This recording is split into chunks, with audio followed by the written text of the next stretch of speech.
আজকে বাড়িতে কয়েকজন গেস্ট আসবে বলে কর্তামশাই সকাল সকাল বাজার থেকে একটা বড় সাইজের ইলিশ মাছ নিয়ে এসছে। ডাব ইলিশ বানাতে হবে। শাঁসওয়ালা ডাবও নিয়ে এসছে।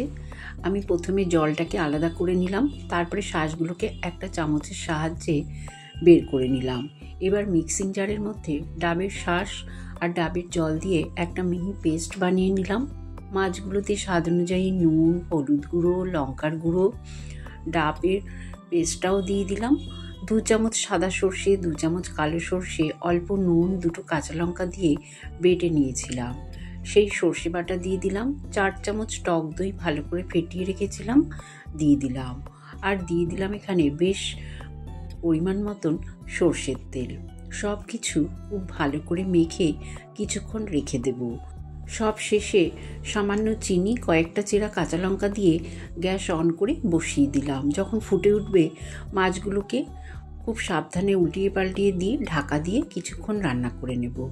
গেস্টরা তো খেয়ে ভীষণ খুশি হয়েছে। বাড়িতে তোমরাও বানিয়ে বলো কেমন লাগলো।